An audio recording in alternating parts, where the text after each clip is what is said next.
ou presque ont répondu à l'invitation leur adressée par le Zimbabwe, pays hôte du sommet de la SADC pour la première fois dans sa capitale Harare. Le 44e sommet ordinaire de la SADC se tient à un moment particulier où les défis économiques, politiques et sécuritaires se multiplient en Afrique australe.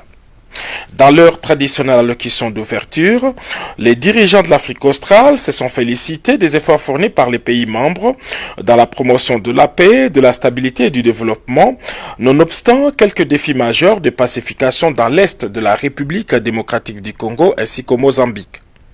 Les dirigeants de la SADC se sont montrés préoccupés par la détérioration de la situation dans l'est de la République démocratique du Congo, marquée par des attaques répétitives de la population par les dieux RDF M23. Ils ont appelé à une action collective, à un engagement renouvelé des États membres pour faire face aux menaces régionales. Les 16 ont aussi pris l'engagement d'appuyer la République démocratique du Congo dans la lutte contre l'épidémie des monkeypox. Le 44e sommet a porté sur beaucoup de questions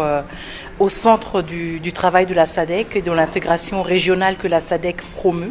à savoir des questions de l'économie, des questions de l'énergie, mais aussi des questions qui nous concernent qui sont de plus grande actualité pour nous, à savoir les questions de paix et de sécurité. La SADC et la Troïka de la SADC en particulier s'est réunie et a tablé sur la situation sécuritaire en République démocratique du Congo. Nous pouvons retenir l'engagement continu de la SADC par rapport à la SAMI-DRC, la présence de cette mission de la SADC en République démocratique du Congo, plus précisément au Nord Kivu, et aussi en particulier la présence de militaires de la SADC, à savoir de l'Afrique du Sud, du Malawi et de la République unie de la Tanzanie. Je pense qu'il est important de noter que la SADC a réitéré son appui politique, diplomatique et militaire à la République démocratique du Congo face à la crise actuelle.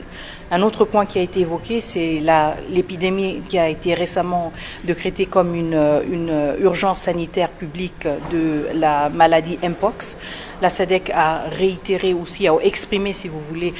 son